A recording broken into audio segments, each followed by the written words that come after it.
Assalamualaikum warahmatullahi wabarakatuh. Bagaimana kabarnya anak-anakku yang salih dan salihah? Sehat-sehat ya. Anak-anakku, hari ini kita akan belajar materi tema 1, subtema 2. Sudah siap anak-anakku? Ayo kita belajar. Materi pada pembelajaran hari ini adalah untuk muatan IPA, perkembangbiakan hewan, untuk PPKN, nilai-nilai sila keempat dan kelima, untuk bahasa Indonesia, ide pokok, untuk muatan IPS, potensi ekonomi di negara-negara Asia Tenggara.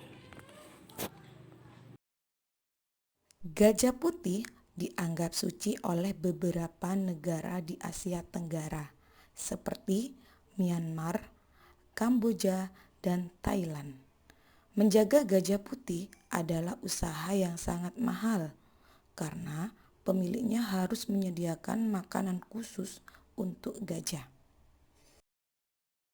Perkembangbiakan hewan itu ada 3. Yang pertama, bertelur.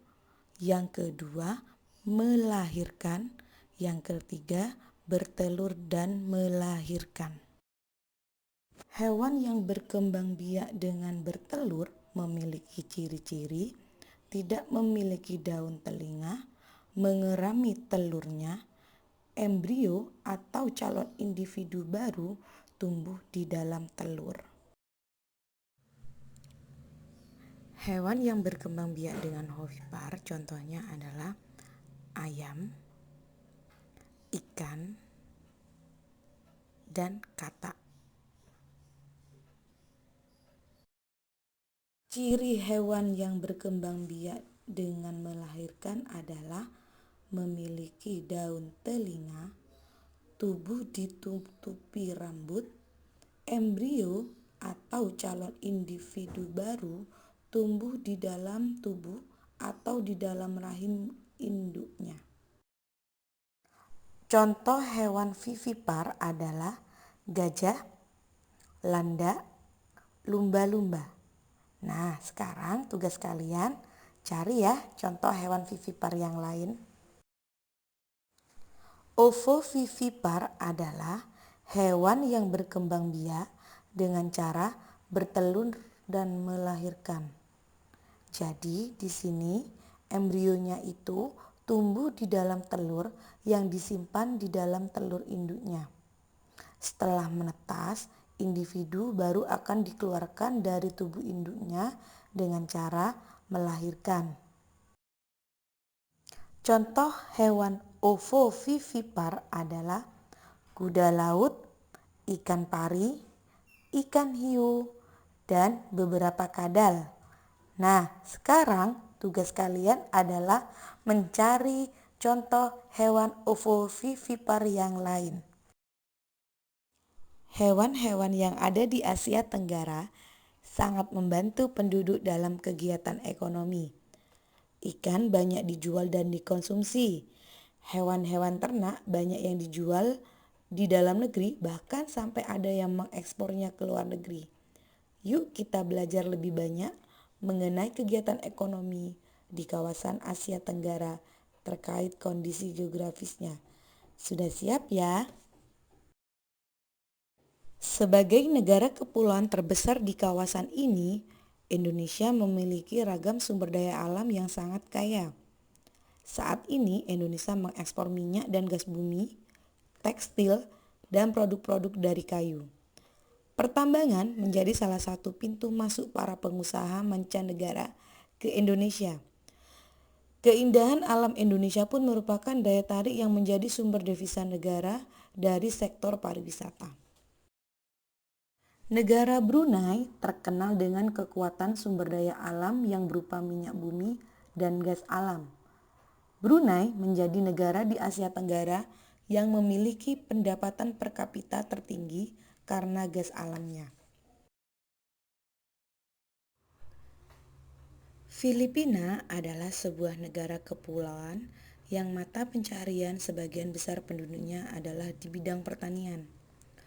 Beberapa produk unggulan hasil pertaniannya diekspor ke beberapa negara, seperti nanas, padi, kelapa, dan gula.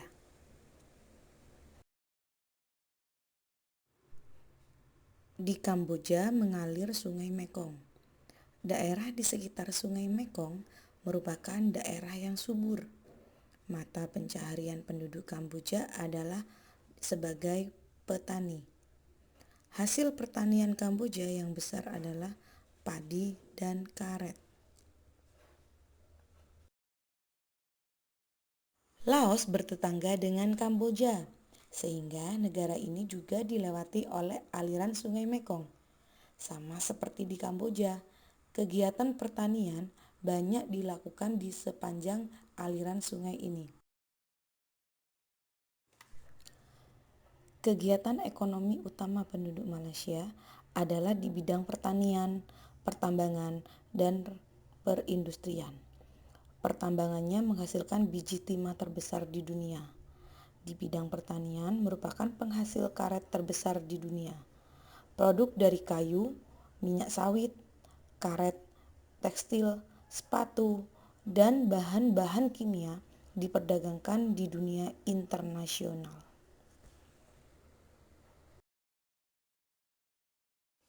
Mata pencaharian utama penduduk Myanmar adalah di bidang pertanian, perkebunan, dan pertambangan. Padi merupakan hasil utama dari pertanian di sana. Singapura merupakan negara paling maju di kawasan ASEAN karena letak Singapura sangat strategis. Saat ini, Singapura menjadi negara transit teramai di Asia. Thailand sering disebut sebagai lumbung padi di Asia Tenggara karena padi merupakan hasil pertanian terbesar dari negara ini. Selain itu, perkebunan, kehutanan, pertambangan, dan industri juga merupakan kegiatan ekonomi penduduk Thailand. Saat ini penghasilan utama Thailand adalah sektor pariwisata. Pariwisata dan turisme mendukung perkembangan ekonomi di negara Vietnam. Bidang pendukung lainnya seperti usaha jasa di bidang perhotelan, restoran, serta transportasi juga turut berkembang pesat. Saat ini, Vietnam sebagai pengekspor beras terbesar ketiga. Contoh penerapan nilai-nilai sila keempat, yang pertama, mengutamakan kepentingan orang banyak. Yang kedua, musyawarah mufakat. Yang ketiga, tidak memaksakan kehendak kepada orang lain. Yang keempat, melaksanakan keputusan musyawarah dengan tanggung jawab. Penerapan nilai-nilai sila kelima Pancasila adalah yang pertama, bersikap adil, menjaga keseimbangan antara hak dan kewajiban. Yang ketiga, tidak bersifat boros. Yang keempat, menghargai hasil karya orang lain. Ide pokok adalah ide atau gagasan yang menjadi pokok pengembangan sebuah paragraf. Ide pokok biasanya terletak di kalimat utama. Jika kalimat utama terletak di awal paragraf, disebut paragraf deduktif. Jika kalimat utama terletak di akhir paragraf, disebut paragraf induktif. Dan jika kalimat utama terletak di awal dan di akhir paragraf, disebut paragraf campuran. Bagaimana cara mencari ide pokok? Yang pertama, kita harus membaca isi dari paragraf tersebut. Dibaca semua ya. Setelah itu, kita mencari kalimat utamanya. Setelah kalimat utamanya ketemu, kita mencari ide pokoknya dari kalimat utama. Ide pokok bisa sama dengan kalimat utama, atau ide pokok bisa juga mengambil sebagian dari kalimat utama.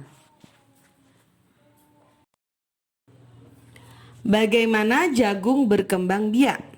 Jagung merupakan salah satu tanaman yang dijadikan bahan makanan pokok di berbagai negara. Salah satunya di Indonesia. Di Indonesia, penduduk Pulau Madura menjadikan jagung sebagai makanan pokoknya. Jagung merupakan salah satu tanaman penghasil karbohidrat yang sangat diperlukan oleh tubuh. Nah, sekarang kita akan mencari kalimat utama dari paragraf ini. Setelah kita baca paragraf ini, kita ketahui bahwa paragraf ini membicarakan tentang jagung. Jagung merupakan bahan makanan pokok salah satunya di Indonesia, yaitu di Madura. Nah, dari sini kita bisa tahu kalimat utamanya adalah di awal paragraf. Jadi kalimat utamanya adalah jagung merupakan salah satu tanaman yang dijadikan bahan makanan pokok di berbagai negara, salah satunya di Indonesia. Nah, sekarang dari kalimat utama ini kita akan mencari ide pokoknya. Dari kalimat utama tadi kita bisa mencari ide pokok dari paragraf ini. Dari sini kita bisa ketahui bahwa ide pokoknya adalah jagung merupakan salah satu makanan pokok masyarakat Indonesia. Nah, dari ide pokok tadi, setelah kita baca lagi, kita bisa menemukan informasi penting dari paragraf ini. Jadi, informasi penting yang bisa kita dapatkan adalah yang pertama, jagung merupakan makanan pokok di Indonesia. Yang kedua, jagung penghasil karbohidrat yang dibutuhkan oleh tubuh. Nah, sekarang dari informasi penting ini kita tahu bahwa jagung merupakan makanan pokok dan jagung merupakan penghasil karbohidrat.